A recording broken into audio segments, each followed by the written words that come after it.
तो ऐसा मैडम जो कर देती थी जलाल में आकर, किसी को जूता मार देना, किसी से गाली दे देना, किसी को पकड़ लेना, मतलब वो लोग डरते थे उनके करीब आने से भी। मैडम की वजह से मौसीकार कामयाब हुए या मौसीकारों की वजह से मैडम? इसीलिए मैं आज के गाने को, इससे मैं कहता हूँ ये ब्राइडर है गाना। तो मैडम ने ये एक टैक्ट इस्तेमाल किया कि वो जब ये गाना गाने के लिए आती थी वो दूसरे गाने के पैसे पहले ले लेती। अस्सलाम वालेकुम व्यूअर्स, आप देख रहे हैं मशरिक डिजिटल पर सिनेमा की कहानी और बयान करेंगे सैयद साजिद यज़दानी। मैं ख्वाजा आफ्ताब हसन। यज़दानी साहब आपको खुशामदीद शो में। यज़दानी साहब, मैं सोच रहा था कि हमने बहुत सारे आर्टिस्टों के बारे में बहुत सारी बातें की और हमारे देखने वालों ने उसे बहुत सराहा भी और पसंद भी किया। थोड़ी सी बात पाकिस्तानी फिल्म इंडस्ट्री के म्यूज़िक के बारे में अगर की जाए तो बहुत सारे सवालात कि पाकिस्तान फिल्म इंडस्ट्री में मास्टर अब्दुल्ला से लेके और उसके बाद एक तवील है उस दौर के मौसीकारों की जिन्होंने बहुत शानदार धुनें बनाई और बड़े बड़े शानदार मौसीकार जिनकी तख्लीकात आज भी सुनी जाती हैं। लेकिन एक सिंगर जिसे मलका तरन्नुम नूरजहां कहा गया, जिनकी आवाज़ का कोई मुतबादल नहीं, लेकिन मौसीकी के मैदान में ऐसी बहुत सी बातें, आप इसकी तायद या तरदीद या तस्दीक कर सकते हैं कि ऐसा सुनने में आता है कि मैडम की वजह से बहुत सारे अच्छे मौसीकार घरों पर बैठ गए। यहीं से हम बात का आगाज़ करते हैं। अच्छे मौसीकारों की तो गुफ्तगू चलती रहेगी। नहीं, मैं समझता हूँ कि पहले अच्छे मौसीकारों के भी अच्छा। और अच्छे गानों के भी बात की जाए, बिल्कुल। क्योंकि पाकिस्तान में जब पाकिस्तान बना है उसके साथ ही जब फिल्में शुरू हुई तो बाबा चिश्ती पाकिस्तान के बाबा जी चिश्ती साहब सबसे पहले जो मौसीकार उभरे और उन्होंने बहुत आला काम किया। मास्टर गुलाम हैदर थे, वो इंडिया से आए थे वो भी, और उन्होंने भी बल्कि मलका तरन्नुम नूरजहां के साथ काम किया, बाबा चिश्ती ने भी काम किया। और इन लोगों की वजह से मैं समझता हूँ कि मलका तरन्नुम नूरजहां की जो ग्रोथ हुई, जो उनका नाम और मुकाम बना, उनके पीछे ये बड़े मौसीकार जिसमें मास्टर गुलाम हैदर और बाबा जी चिश्ती उस ज़माने में, और ख्वाजा खुर्शीद बाद में आए। ख्वाजा खुर्शीद अनवर, ठीक, तो समझ रहे उन्होंने तो अरूज पर पहुंचा दिया ना फिर। उसके बाद तो मलका तरन्नुम ने पीछे मुड़कर नहीं देखा। ठीक। तो खुर्शीद अनवर साहब, मास्टर अब्दुल्ला साहब भी उसके बाद आए। नहीं, मास्टर अब्दुल्ला बहुत बाद में आए। उसके बाद ये लोग फिल्मों में काम करते रहे। फिर वजीर अफजल भी आए, ये उनके शागिर्द थे खुर्शीद अनवर साहब के।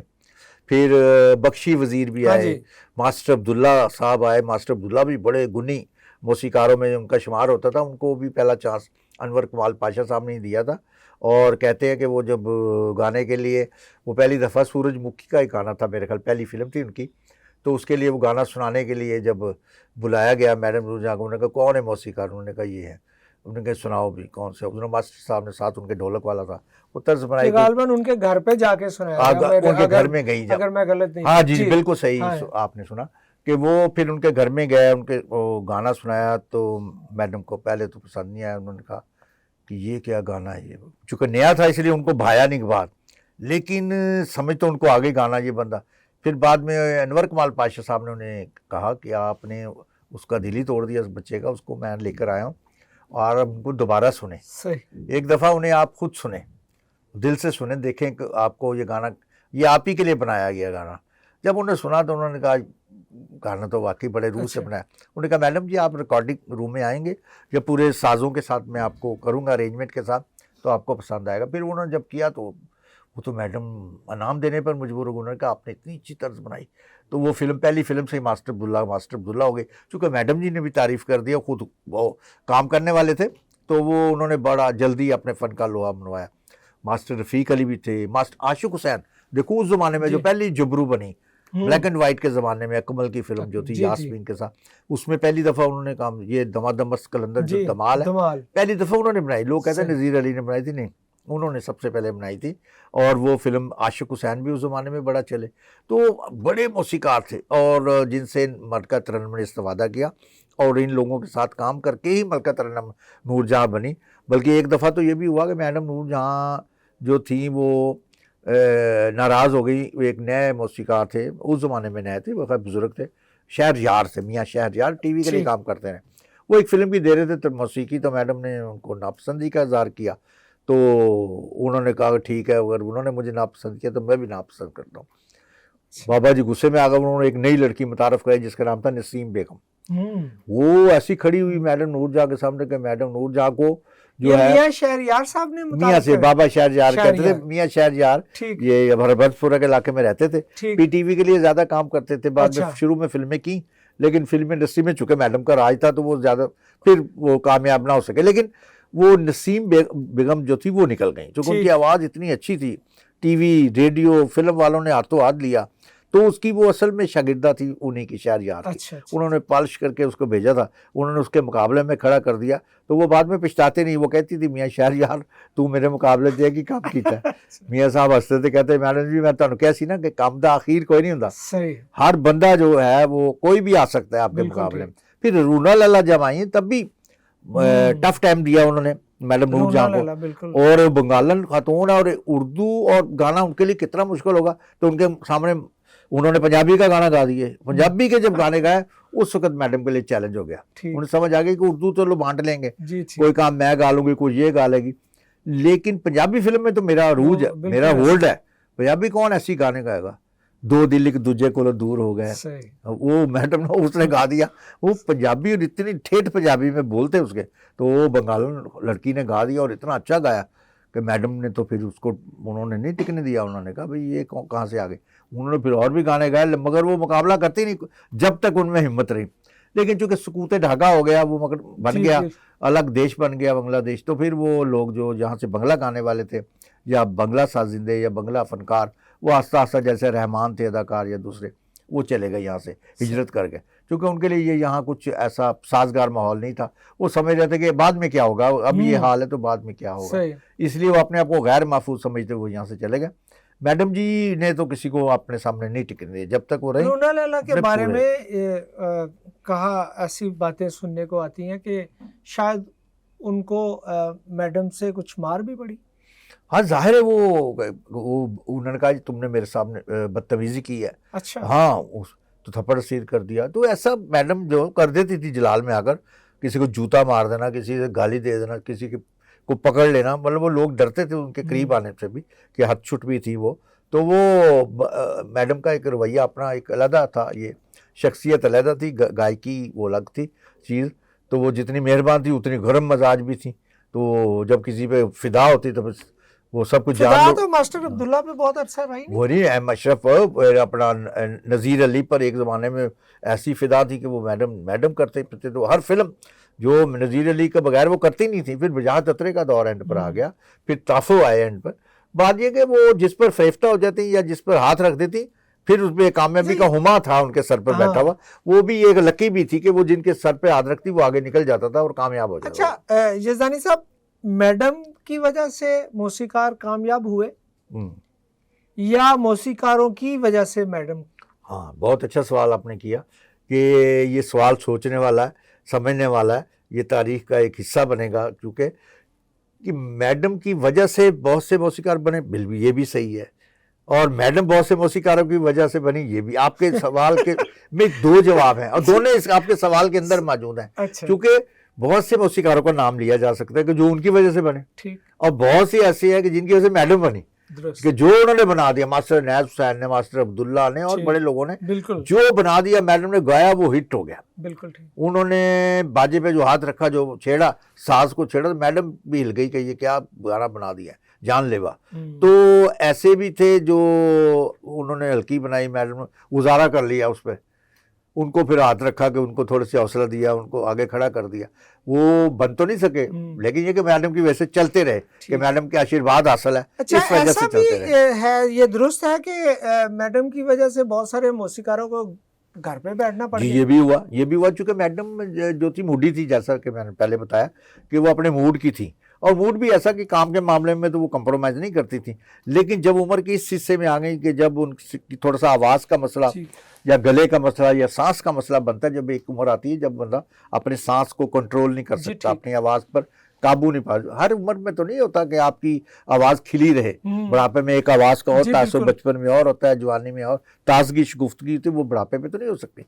तो ज़ाहिर है मैडम की उम्र जो हो गई थी तो उनकी आवाज़ में थोड़ा सा ये था, गाने में थोड़ा सुर लेना, या आवाज़ तो अच्छी थी लेकिन उस पकड़ में जो तर्ज वो मौसीकार बनाता है उस पर पूरा उतरना बड़ा मुश्किल था, सही, क्योंकि वो तो अपने रेंज से बना रहा, गाने के मूड के मुताबिक कि हाई उस पर पिच पे बना रहा है। मैडम उस वक्त उस रेंज में नहीं गा सकती थी, लेकिन वो कह भी नहीं सकती थी, इतनी बड़ी फनकारा थी, वो अपनी कमजोरी तो नहीं बता सकती, लेकिन गाना नहीं चाहती वो। फिर वो मौसीकार जो थे जो उनके साथ कंप्रोमाइज करते थे, वो जो उनके सांस के मुताबिक गाना बनाते थे, सुर ऐसे नीचे सुर रखते थे ताकि वो उनको पूरा कर सके। गाने भी ऐसे लिखवाते छोटे छोटे बोल ताकि वो लंबा ना खींच कर सके, लंबा गाना। क्योंकि उस जमाने में गाना होता था वन टेक गाना, ठीक। उस जमाने में ना ट्रैक होता था कि पहले मौसीकी कर ली फिर एक गाना एक जुमला अदा कर लिया, आज कर लिया कल कर लेंगे, नहीं, वो आपको रिहर्सल पहले आना है, रिहर्सल में साजिंदों के साथ, साजिंदे पहले कर देते थे, फिर उसके साथ गुलकारा ने भी रिहर्सल करनी 2-3 दफा जी, ठीक हो। फिर जब टेक होता है उसमें जरा सा भी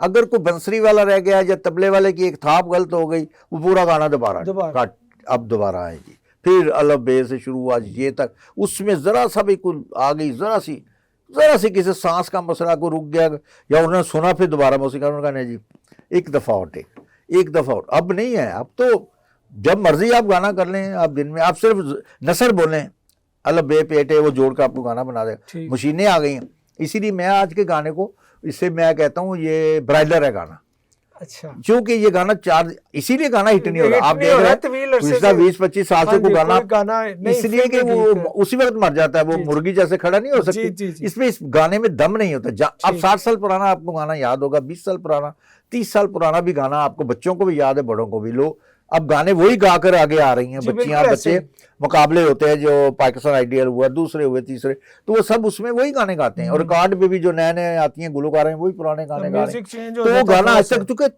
ताज़ा और जिंदा है। और आज का गाना इसलिए कि सिनेमा के बाहर आए तो वो अंदर भूल जाता है, वो अंदर ही रह जाता है, इसलिए कि उसमें दम नहीं होता, उसमें जान नहीं होती। व्यूअर्स, पाकिस्तानी फिल्मी मौसीकी के बारे में यज़दानी साहब से गुफ्तगू जारी है। सिनेमा की कहानी आप देख रहे हैं, सुन रहे हैं।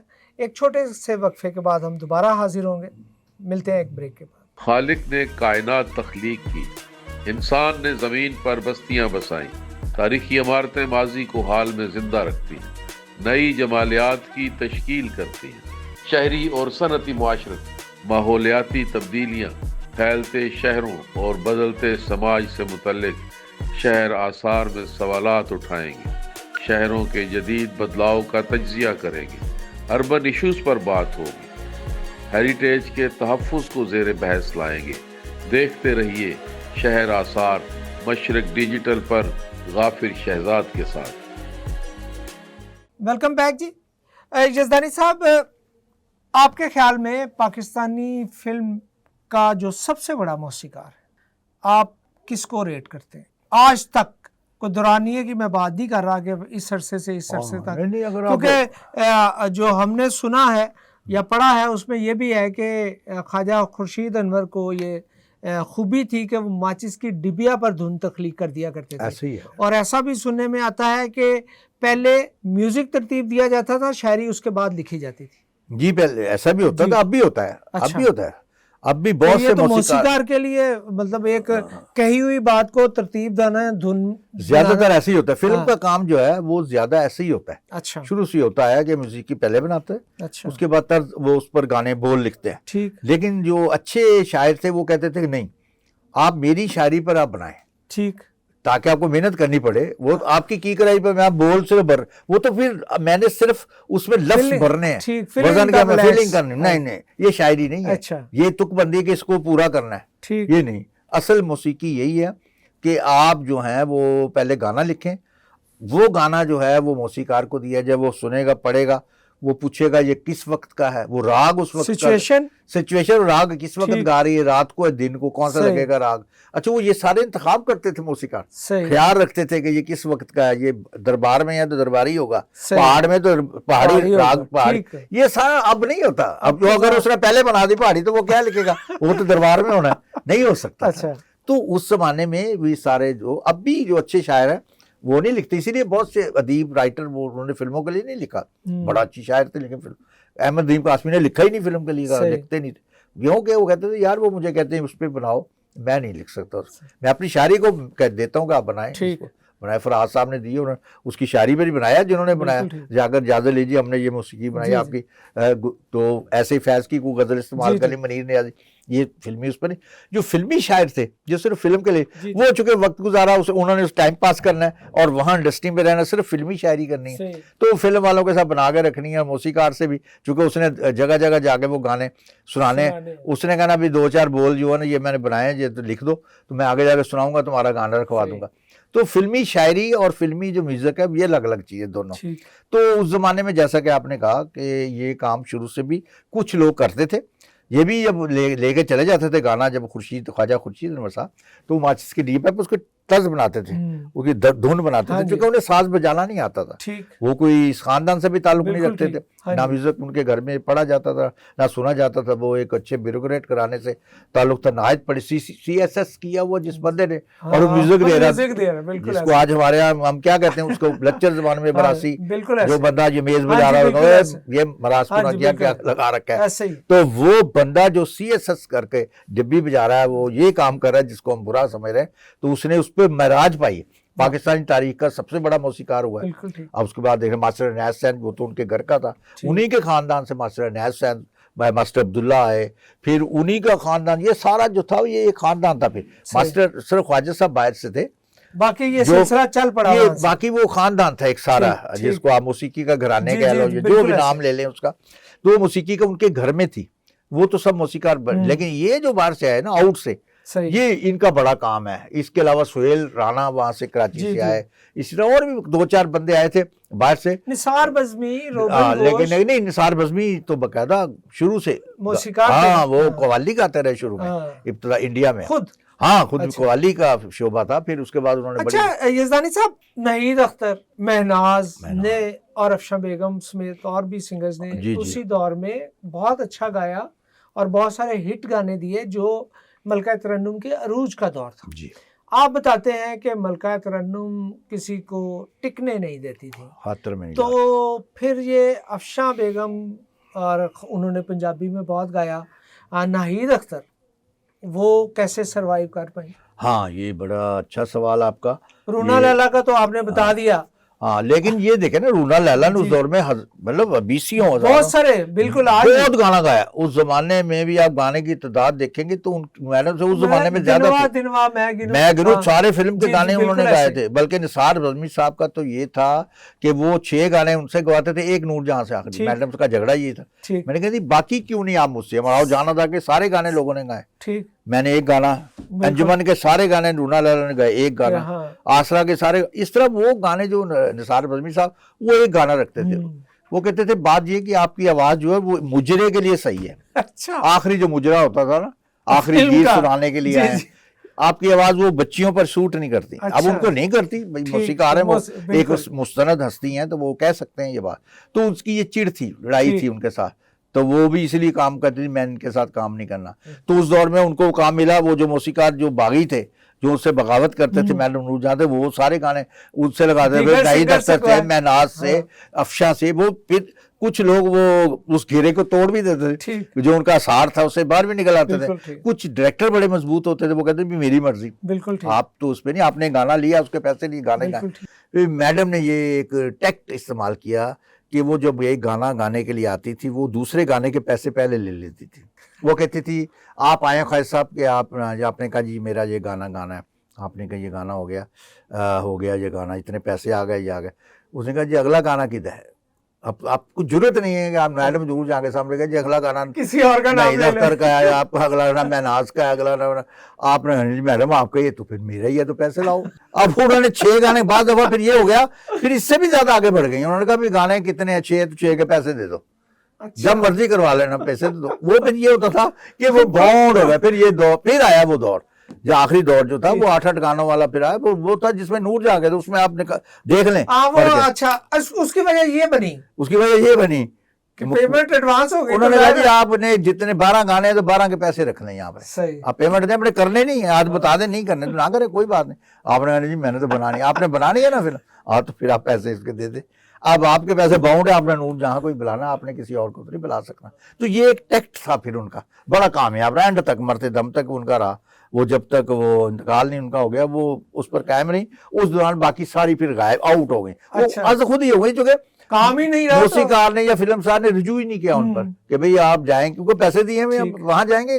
भाई आपने मजमून मुझसे लिखवाना है, अगला मजमून के भी मैं ले गया, तो सही। अपने अगले मजमून भी बिल्कुल मुझसे ठीक। लिखवाना है, क्योंकि 6 मजमून के मैं ले गया, सही। 6 महीने की तनख्वाह लेके चला गया, तो ठीक। 6 महीने तो काम मैं तो पक्का आप हूं ना। करवाएंगे, तो ठीक 6 है। महीने तो आपको बिल्कुल। करवाना पड़ेगा, वो नहीं आएगा तो अगला 6 महीने फिर अल्लाह वारस है। अच्छा, इस दौरान बहुत सारे मौसीकारों ने नए सिंगर्स को भी जी। इंट्रोड्यूस करवाया, और तो वो उन पे जो मैडम ने खफगी का इजहार करती रही होंगी, जिन्होंने नए सिंगर्स को मुतारिफ कराने की कोशिश की होगी उस मौसीकार को। आज पंजाबी में तो पंजाबी में पंजाबी में ज़ाहिर तो होता, उर्दू में तो नहीं। उर्दू में तो उस दौर में ही सारी लड़कियां जितनी सही। भी आई हैं उन्होंने शुरू की, जब वो ये शबनम मजीद भी थी, वो दूसरी थी हुमैरा चन्ना भी आ गई जी। थी, और भी सब आ गई थी लड़कियां गाने वाली, गा रही थी। उर्दू फिल्म में तो उन्हें महनाज पर भी कोई इतराज नहीं था, महनाज गा रही थी। महनाज के बारे में गाने तो कहा गाए। जाता है कि वो तो उनकी साहबजादी थी, जो मैडम की जो उस्ताद थी, शायद उनकी वालदा। नहीं, अच्छा। वो कज्जन बेगम थी, हाँ। उनकी थी, वो उनका कोई उनके ताल्लुक साथ उनका एहतराम ज्यादा था एहतराम, कज्जन बेगा का, कज्जन, तो इस वजह से वो महनाज। वो बड़ा एहतराम भी करती थी, वो ठीक। बड़ी धीमे मजाज की थी, तो इसलिए लड़ाई झगड़ा नहीं था। अच्छा। तो जो झगड़ालू थी उनके साथ, तो वो मैडम निपट लेती थी ना दोनों कौन हाथ। कौन सी? मतलब नाहिद अख्तर खड़ी हो जाती थी उनके सामने, या दूसरी जो भी जिसने भी स्टैंड लिया, वो तो फिर तसव्वुर खानम थी, और भी थी सारी, तो बल्कि दूसरी थी बल्कीस खानम थी, और वो ज़ुबैदा खानम थी। एक ज़माने में बड़ा डटकर उसने मुकाबला किया और बड़े हिट गाने दिए उनके सामने।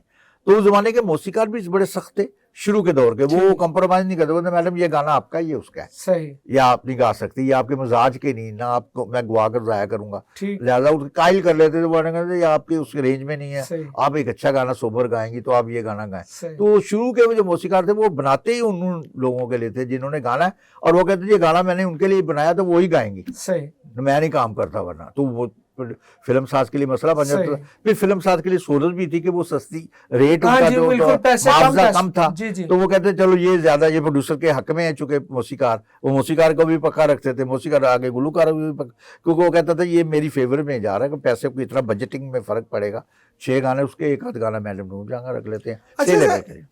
पाकिस्तानी म्यूजिक को किस दौर में सबसे ज्यादा नुकसान हुआ? मैडम तो चले मौसीकी पे छा ही रही, पाकिस्तानी म्यूजिक को कभी भी नुकसान नहीं पहुंचा। पाकिस्तानी हम म्यूजिक, फिल्म म्यूजिक की बात कर फिल्म रहे हैं। म्यूजिक है ना, जी, जी। म्यूजिक तो पाकिस्तान का ही म्यूजिक ही रहा। फिल्में आप पता नहीं नाम याद हो ना हो, तो आप केस्टें और रिकॉर्ड आज भी आर्काइव से मंगा लें या किसी जगह भी AMI से मंगा लें, आपको पाकिस्तानी म्यूजिक जो है वो बहुत आला मायार का, यहाँ तक कि इंडिया में भी कॉपी किया गया, और वहाँ के मौसीकार पूछते थे ये किसने बनाया है, और उनकी दाद देते थे कि यार आप कम बजट पे इतने आला गाने बनाते हैं। पाकिस्तान में म्यूजिक कभी भी कमजोर नहीं। ये शोबा एक ऐसा रहा कि जिस पर फिल्म इंडस्ट्री कई बरस तक चलती रही। फिल्में कमजोर भी, कहानी अगर कमजोर हो गई तो कवर हो गई, गाने लोग नाच गाना जाहिर है पसंद करते हैं, इंटरटेनमेंट जी, किसे कहते बिल्कुल हैं, ऐसे, तो इसी ऐसे। कहते हैं गाना है तो उसके बगैर तो नहीं इंटरटेनमेंट होती। तो म्यूजिक पाकिस्तान में कभी भी जवाल पजीर नहीं रहा, और जितना आज है, या आज तो देखें म्यूजिक ही नहीं है। अब म्यूजिक तबाह बर्बाद होकर रह गया, जो जब से ये म्यूजिक शुरू हुआ है। आप देख लें कोई गाना मैंने बताया ना आपके 15-20 ख्याल में साल क्या से, वजह है इस सूरत हाल की? एक तो अब वो गाने वाले नहीं, पहली बात तो ये देखे ना हमारे सामने अब वो लोग नहीं रहे, मैडम चली गई तो नहीं तक तो आवाजें भी वो नहीं रही, आवाजें भी नहीं है गाने वाले, और बनाने वाले भी नहीं। पहली बात है म्यूजिक को कंपोज करने वाले वो लोग नहीं है। शायर अब जो आए हैं वो रला मिला, कोई इधर उधर से सुन के, कोई अंग्रेजी सुनते हैं, कुछ उसको मिक्स करके बना लेते हैं।